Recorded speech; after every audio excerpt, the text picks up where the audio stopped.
Salmo 51. Quiero concluir con esta serie que estuve compartiendo cada vez que el Señor me dio la oportunidad de compartir detrás de este púlpito. Y hoy vamos a terminar con el Salmo 51. A través de esta serie hemos meditado en la bondad y en la grandeza de nuestro Dios. Hemos hablado de uno de sus atributos más importantes, como lo es su santidad. Pero hoy quiero cerrar con un llamado muy importante de parte de Dios para su pueblo. Y es el llamado al arrepentimiento. Hace unos momentos nuestro hermano Amador nos dirigía en la lectura del Salmo 51, que son 19 textos que valdría la pena leerlos nuevamente.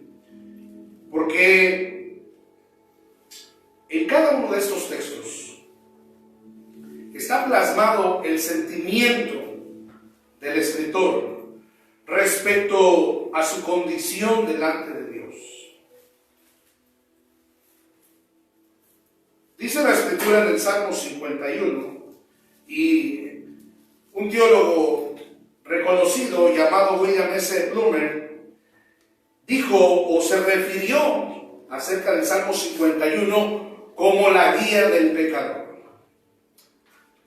Una guía contiene un instructivo que nos va llevando paso a paso para realizar un cierto procedimiento, una cierta tarea, una cierta cosa. El Salmo 51 nos va llevando paso a paso al arrepentimiento. Este Salmo 51 tiene el poder para sacudir el más entenebrecido corazón, la mente más dura en relación con el pecado. Y si hay algo que necesitamos como creyentes es tratar seriamente con nuestro pecado. La palabra de Dios dice que no hay justo ni alguno, todos somos pecadores, todo el tiempo ofendemos a Dios. Lo hacemos de muchas formas y de muchas maneras. Lo hacemos con el pensamiento, con las intenciones del corazón, con las palabras, con nuestros actos.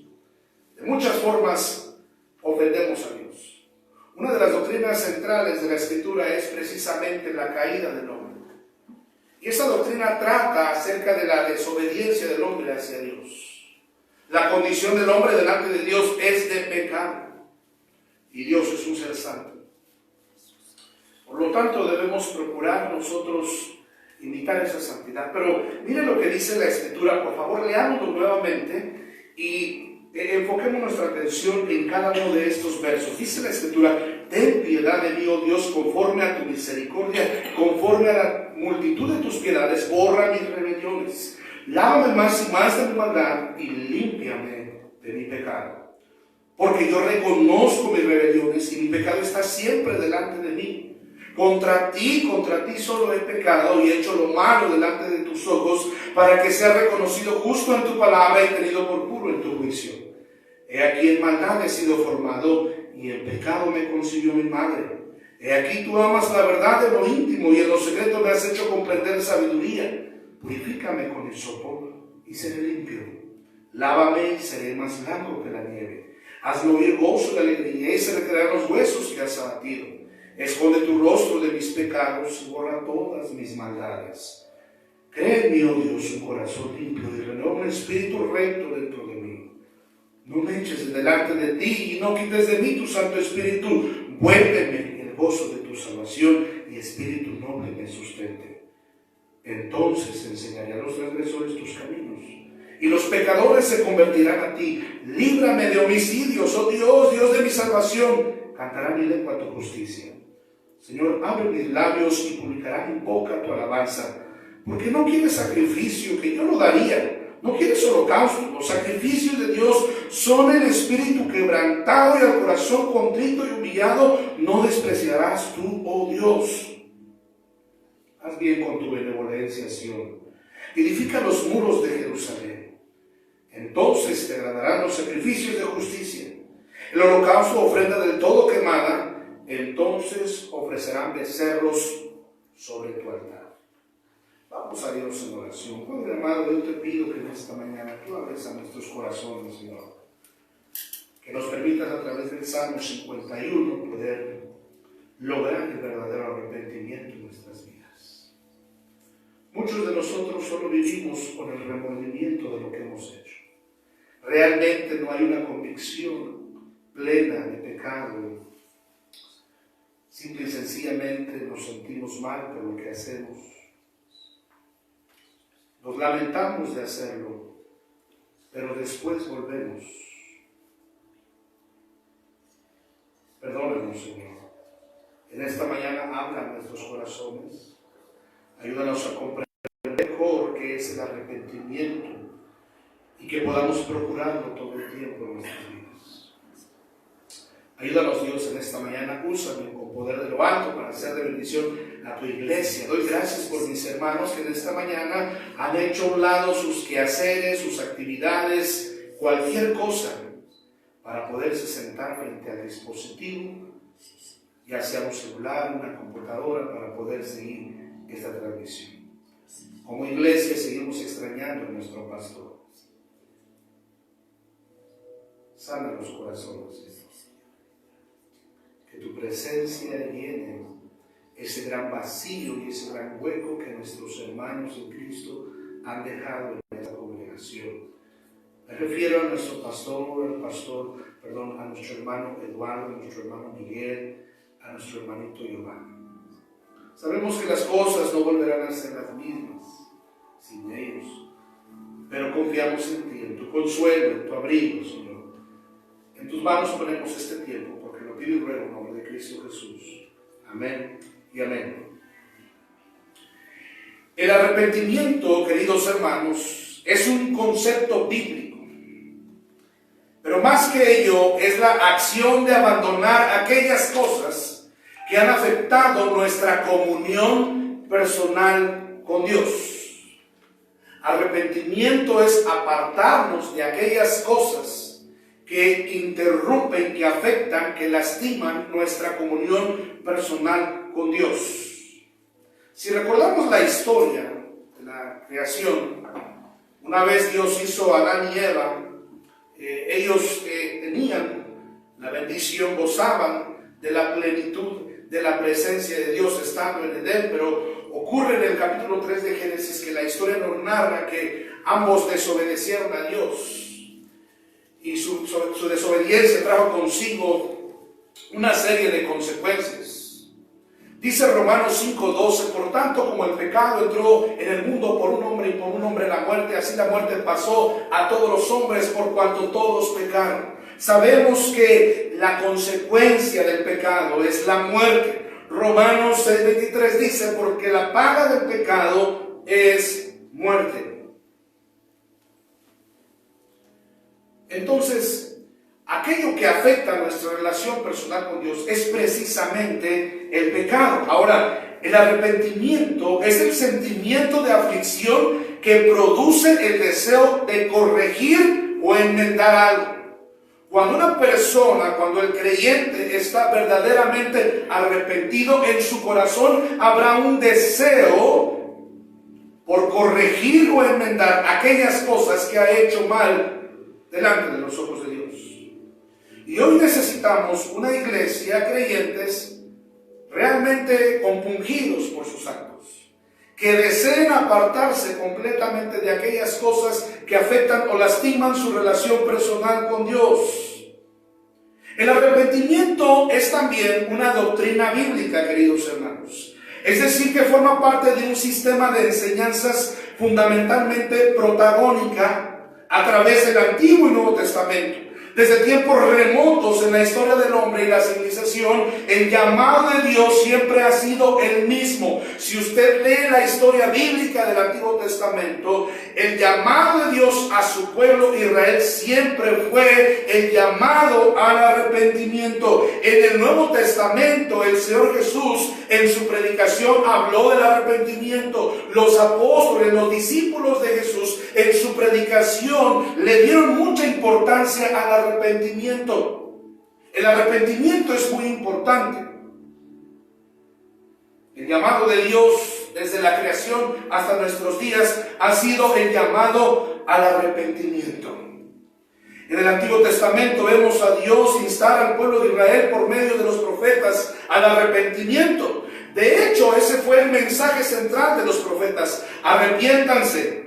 En el Nuevo Testamento vemos exactamente lo mismo: el arrepentimiento como la predicación, como el eje central de los sermones. Juan el Bautista habló del arrepentimiento, Mateo capítulo 3, versículo 1 al 2. En su predicación, él siempre mencionaba el arrepentimiento. Jesús habló del arrepentimiento en Marcos 1, 14 al 15. Pedro y por ende todos los demás hicieron énfasis en el arrepentimiento. Sin arrepentimiento no hay salvación. Y sin arrepentimiento no hay una restauración de la relación personal del hombre con Dios. Entonces vemos el arrepentimiento, que es sumamente importante para Dios. Pero hay una pregunta que cabe hacernos en esta mañana, queridos hermanos, y es que ¿sabemos realmente, podemos entender qué es el arrepentimiento? El arrepentimiento es volverse del pecado. La palabra griega para arrepentimiento hace alusión o hace referencia a que la persona tiene que cambiar de sentido. Habla de un cambio de mente, de un cambio de actitud, un cambio de acciones. Pero arrepentimiento no solamente es volverse del mal camino. Esta sería la definición de arrepentimiento a medias. El término griego hace referencia en todo el Antiguo Testamento para arrepentimiento, y la palabra es metanoeo, que quiere decir pensar diferente, es decir, un cambio de mentalidad. Por ende, viene un cambio de conducta. Cuando el creyente se arrepiente, no solamente va a cambiar su conducta, también va a cambiar su mente, porque el arrepentimiento es lo que produce una transformación, un cambio. El arrepentimiento se ve en la forma en la que nuestros pensamientos cambian. Cuando estamos arrepentidos, nuestra actitud va a cambiar, nuestra conducta va a cambiar. Quiero que vaya, por favor, guarde su lugar aquí en el Salmo 51, y quiero que vaya a Mateo capítulo 3, versículo 8. Todavía no entramos al mensaje del Salmo 51. Todo esto lo estoy diciendo solo a manera de introducción. Le estoy explicando qué es el arrepentimiento. Arrepentimiento, entonces, querido hermano, no es solamente decir: Señor, perdona mis pecados. Arrepentimiento es también decirle al Señor: cambia mi mente y cambia mi corazón. Hay quienes piensan que se arrepienten de su pecado cuando le dicen al Señor: perdóname por mis pecados. Y esta es la primera parte del arrepentimiento. Confesar el pecado, pedir perdón, esta es la primera parte del arrepentimiento. Pero la oración completa para el arrepentimiento es no solo perdona mis pecados, sino también: Señor, cambia mi mente, cambia mi corazón. Este es un verdadero arrepentimiento. No solo aquel que confiesa el pecado, sino aquel que lo confiesa, pero le pide al Señor que haga un cambio en su mente, en su corazón y por ende en su conducta. Dice San Mateo capítulo 3, versículo 8: haced pues frutos dignos de arrepentimiento, porque a propósito, cuando estamos arrepentidos, nuestra forma de ser va a cambiar, van a cambiar nuestros actos. Quiero que vaya a Hechos capítulo 26, versículo 20, por favor. Hechos 26, 20. Aún no entramos al estudio del Salmo 51. Estamos hablando de lo que es el arrepentimiento, para después ir al Salmo 51. Hechos capítulo 26, versículo 20. Dice la Escritura: sino que anuncie primeramente a los que están en Damasco y Jerusalén, primeramente a los que están en Damasco y Jerusalén y por toda la tierra de Judea, y a los gentiles, que se arrepintiesen y se convirtiesen a Dios, haciendo obras dignas de arrepentimiento. Cuando el creyente, cuando la persona está arrepentida, sus actos van a cambiar. Arrepentimiento, querido hermano, no es cuando usted llora. Arrepentimiento es cuando usted cambia. Voy a repetir eso. Arrepentimiento no es cuando usted llora. Arrepentimiento es cuando usted cambia. La mejor forma de ilustrar lo que es el verdadero arrepentimiento es profundizando en el Salmo 51. Así que regresemos al Salmo 51, porque este es el mejor ejemplo de arrepentimiento en toda la Biblia. El título del Salmo 51 es Arrepentimiento y plegaria, pidiendo ¿qué? Purificación. Quiero que note eso. Arrepentimiento y plegaria pidiendo purificación. No solo es pedir perdón por mis pecados, sino es también decirle al Señor, purifícame, cámbiame, transfórmame. Número uno, el título nos habla de la aflicción del alma del autor, cuyo deseo era que Dios no solo perdonara sus faltas, sino que cambiara su mente y corazón respecto a su conducta. El salmista, el escritor del Salmo 51, estaba profundamente afligido, conmovido, compungido, triste por sus actos ante Dios. Es triste decirlo, pero a veces este no es nuestro sentir dentro de la iglesia y como creyentes. Charles Haddon Spurgeon, un predicador de siglos pasados, decía: las ovejas caen en el lodo, pero los cerdos se revuelcan en él. Y esta es una palabra dura, porque es triste que hoy muchos cristianos se sigan batiendo en el lodo y no sientan absolutamente nada por vivir de esa manera ante los ojos de Dios. El salmista estaba muy afligido. Todos nosotros conocemos parte del trasfondo de cómo se escribe el Salmo 51, que es lo que lleva al escritor del Salmo 51 a esta oración, a esta plegaria. Conocemos perfectamente, la mayoría de los creyentes de tiempo, la vida del rey David, que le llevó a esta oración de arrepentimiento, sus actos, su pecado delante de Dios. Ahora, lo segundo es que el título no solo refleja el deseo del alma del escritor, pero también nos habla de su súplica a Dios, pidiendo por purificación. La palabra súplica es un ruego, es una petición, es un clamor. Cuando estudiaba la palabra aquí, súplica, y uno se adentra en los conceptos, en las palabras, uno descubre maravillas, uno descubre cosas importantes que pueden ayudarnos en nuestra vida cristiana. Y esta palabra súplica es como un lloro, es como un lamento, es como un ruego. ¿Puede usted imaginarse al rey David orando, clamando, pidiéndole al Señor perdón por sus pecados, pero pidiéndoselo de una manera tan angustiada, elevando su clamor, elevando su oración a grito abierto, encerrado él en su habitación, en el palacio, clamando a solas a Dios, diciéndole: Señor, hice mal, me arrepiento, Señor, pero no solamente pido perdón por mis actos, pero también te pido que cambies mi mente, que cambies mi corazón, porque mi deseo es vivir para ti, mi deseo es imitarte en santidad, quiero apartarme del mal camino. ¿Puede usted imaginarse esta escena del rey David suplicando con todo su corazón y con toda su alma, pidiéndole a Dios purificación? El autor clamaba porque sus acciones fueran justas y rectas delante de Dios.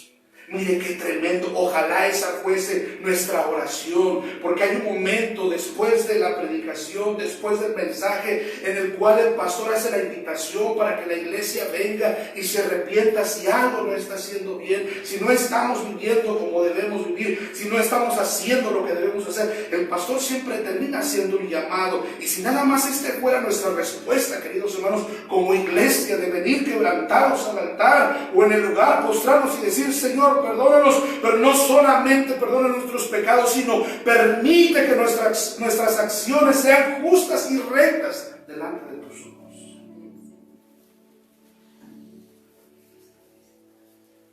¿Qué oración es aquella que le ruega a Dios que sus acciones sean justas y rectas delante de sus ojos? Las oraciones que escuchamos en el templo son las siguientes: Señor, perdóname. Señor, sé que hice mal. Señor, lo lamento. Y hasta ahí se queda nuestra oración. Ojalá y pudiéramos ir más allá en esta oración de arrepentimiento. No solo decir: Señor, perdóname porque soy un mal hijo o un mal siervo o no me estoy esforzando lo suficiente. Pero también te pido, Señor, que me transformes, que me des tu mente y tu corazón para vivir conforme a tu voluntad. El autor del Salmo 51 dice debajo del título: al músico principal. Esto hace referencia al músico que se encarga de la ejecución de este canto. Lo he dicho que hay salmos que son oraciones, son plegarias, pero también en algún momento estos salmos fueron cánticos. Inmediatamente esta frase está seguida por Salmo de David. Sí, una vez más fue el rey David quien escribe, pero en esta ocasión en un contexto completamente diferente. Recordemos que David escribe el Salmo 23, el salmo más emblemático de toda la Biblia, el más hermoso a mi parecer, el Salmo 24. Pero ahora es el mismo autor del Salmo 51, pero ahora en un contexto totalmente diferente, distinto. Ahora lo vemos como no lo habíamos visto en otras ocasiones. David aquí está atravesando por un mal momento. Está atravesando por un momento de quebranto y de dolor, pues ha fallado a Dios. Quizás en toda su vida jamás se había sentido tan mal consigo mismo y delante de Dios como en esta ocasión. Espiritualmente David se sentía intranquilo, insatisfecho, con dolor, con culpa, en derrota, decepcionado de sí mismo. Y yo no sé si le ha pasado esto a usted, pero a veces así es como nos sentimos cuando no podemos tener victoria sobre el pecado. ¿Qué había causado tal condición en David? ¿Qué había llevado a David a sentirse tan mal, tan sucio, tan miserable, tan vacío? ¿Qué había llevado a David a expresar lo que expresa en esta tremenda oración? Su condición delante de Dios, su pecado. Y no hablamos de uno, hablamos de varios. Los pecados más visibles del rey David fueron el adulterio con Betsabé y la muerte de su esposo Urías Eteo. Recordamos que en 2 de Samuel capítulo 12 versículos 1 al 14, Natán el profeta se encarga de encararlo y de confrontarlo con su condición delante de Dios. Ahora bien, dato importante sobre el Salmo 51. Es un salmo penitencial. ¿Qué significa esto? Que es literalmente una oración de confesión. Para un mejor entendimiento de esta plegaria de David, es necesario dividir el capítulo en por lo menos 3 momentos importantes a través de los cuales el autor derrama su corazón delante de Dios, porque esto es una oración. Pero vamos a dividir esta oración en 3 fragmentos para poder entender mejor esta oración. Lo primero, el tiempo en el cual el salmista confiesa y lamenta humildemente su pecado delante de Dios. Y esto es lo mismo que todos nosotros debiéramos estar haciendo a la hora de venir delante de Dios, confesando nuestras culpas, lamentando nuestro pecado, reconociéndolo, aceptándolo delante de Dios, porque el salmista dice: Señor, contra ti, a verso 3, porque yo reconozco mis rebeliones y mi pecado está siempre delante de mí. Tú conoces todo perfectamente acerca de mí, lo más íntimo. Pastor Tomiacha decía: tú eres quien eres cuando estás solo. Y cuando estamos solos muchas veces es cuando incurrimos en ofensas delante de los ojos de Dios. Pero David decía, no hay un solo lugar donde yo pueda esconderme, donde yo pueda ocultarme. En otro de los salmos dice, si yo subiere al monte, ahí estás tú. Si en los cielos, en el firmamento, quisiera esconderme, ahí estás tú. Cualquier lugar donde yo vaya, ahí está la presencia de Dios. No hay un solo lugar donde yo pueda ocultarme para pecar, para desobedecer a Dios. Él está en todas partes y Él conoce perfectamente nuestras debilidades, nuestros fallos, nuestros errores. Si esto es una oración, entonces vamos entendiendo y vamos asimilando eso, vamos aplicándolo a nuestra vida. Debe haber un momento en mi oración, antes de apresurarme a pedir y a hacerle peticiones a Dios acerca de lo que necesito, lo primero es reconocer mi pecado delante de Dios. Lo segundo, el tiempo en el cual David pide a Dios perdón y misericordia. Desde el verso 7 hasta el verso 15, el rey David está diciendo, Señor, perdóname y ten misericordia de mí. El caso de David era complejo, hermanos. ¿Por qué era complejo? Porque estamos hablando del Antiguo Testamento, y del Antiguo Testamento la ley era quien juzgaba todas las situaciones y todos los casos y todos los pecados.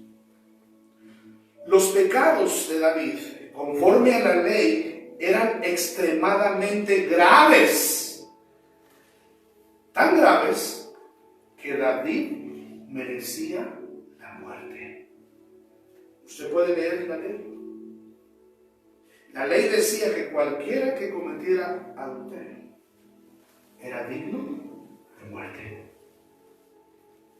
David había ofendido a Dios de esta manera. Lo que David merecía era la muerte. Según las leyes de Dios, los pecados deliberados o premeditados como el adulterio y el asesinato debían ser castigados con pena de muerte. Números capítulo 15, versos 30 al 31. David sabía lo que merecía. David no ignoraba que su pecado iba a traer consecuencias y él las afrontaba, él las asumía. Pero él pidió perdón y pidió misericordia. ¿Sabía usted? Dice la Escritura que el que confiesa su pecado no prosperará. El que no confiesa su pecado no prosperará. El que lo encubre. Mas el que lo confiesa y se aparta, dice la Escritura, alcanzará misericordia. Hace mucho tiempo decían que vino un mandatario a visitar una prisión. Y él fue celda a celda. Y le preguntaba a los reos, ¿y tú por qué razón estás aquí preso? Y los presos decían, bueno, pues es que yo soy inocente, yo no sé por qué razón estoy aquí. Y así fue con cada uno, y resulta que todos los presos que estaban ahí estaban presos injustamente. Todos eran inocentes. Al final llegó una celda y hizo la misma pregunta a aquel preso, a aquel reo, ¿tú por qué estás aquí? Y el reo dijo, Señor, yo soy una persona mala, yo cometí varios delitos, yo hice esto y aquello, y comenzó a reconocer y admitir delante de esta autoridad sus errores. Aquel mandatario dijo, bueno, por lo visto todos aquí son inocentes, ¿qué hace este malvado perverso en medio de todos ellos? ¡Sáquenlo! Y le dio su libertad. Reconocer y admitir nuestras faltas delante de Dios nos da libertad. Pidamos a Dios perdón y pidamos la misericordia.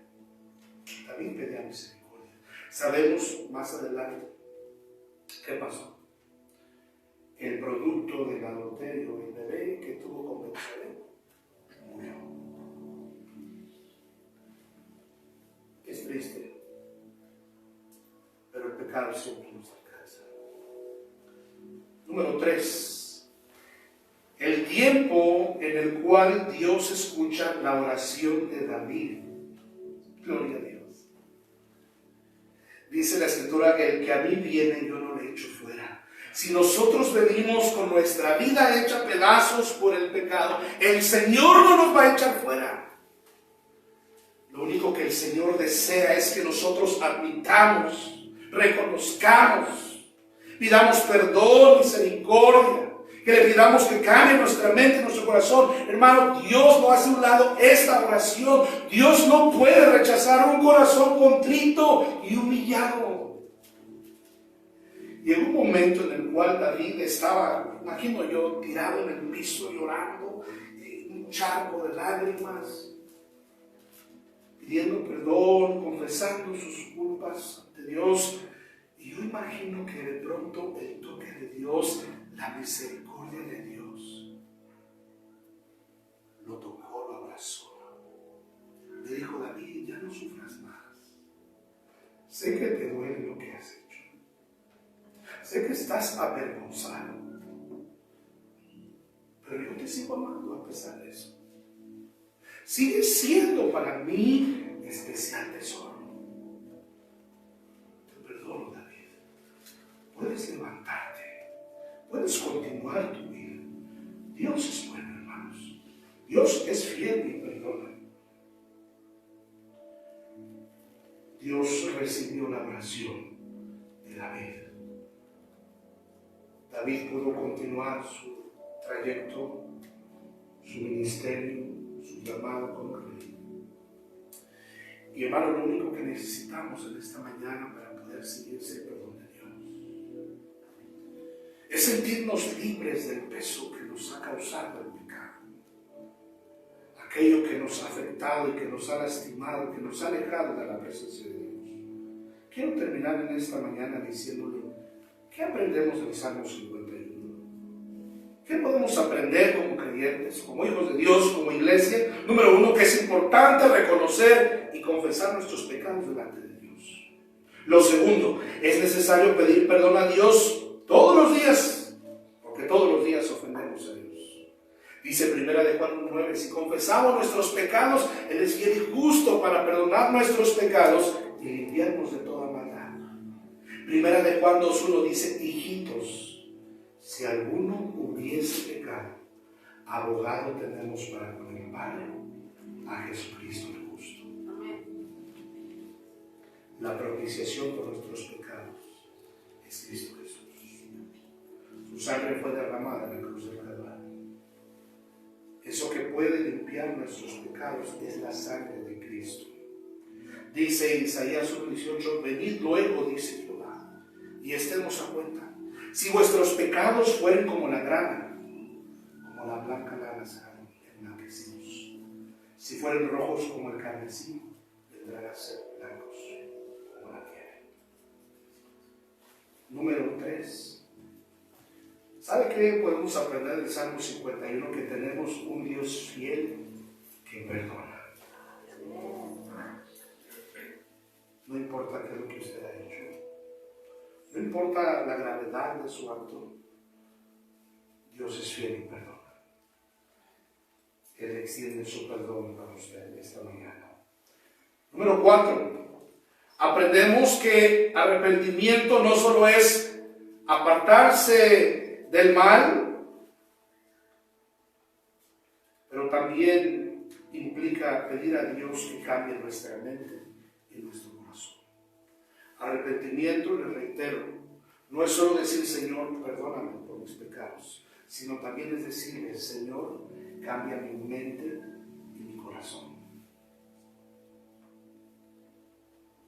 ¿No le ha pasado que muchas veces pedimos a Dios perdón por nuestros pecados? Pero no le pedimos estas cosas, es decir, que cambie nuestra mente, nuestro corazón. Quizá por eso caemos frecuentemente en el mismo error.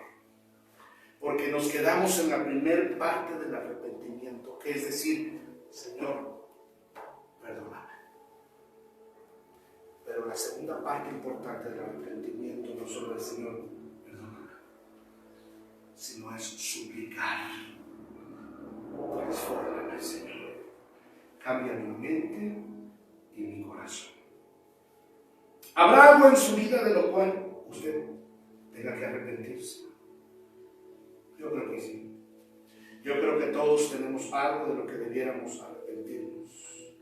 Dios quiere que busquemos su perdón con con el mismo espíritu y con la misma actitud que David lo hizo. Eso es lo que aprendemos del Salmo 51. Quiero terminar con este versículo de la Escritura, segundo libro de Crónicas, capítulo 7, versículo 14. Segundo de Crónicas 7, 14, dice la Escritura. Mire qué hermoso esto. Escúchelo con atención. Si se humillare mi pueblo, sobre el cual mi nombre es invocado, y oraren y buscaren mi rostro, y se convirtieren de sus malos caminos, entonces yo iré desde los cielos, perdonaré sus pecados y sanaré su tierra. ¿No cree usted que esta pandemia que estamos viviendo es el resultado de nuestros pecados? La humanidad está muy alejada de Dios. Vivimos en el egoísmo. Vivimos en los placeres mundanos, haciendo lo incorrecto delante de los ojos de Dios. Nuestro pecado, el pecado de la humanidad, nos ha alcanzado. Hoy estamos sufriendo los estragos y las consecuencias de nuestros actos. Pero dice el Señor, si la humanidad se arrepiente y vuelve a mí y me buscan y me piden perdón, yo voy a oír sobre eso. No solamente voy a perdonar sus pecados, también voy a sanar la tierra. Un llamado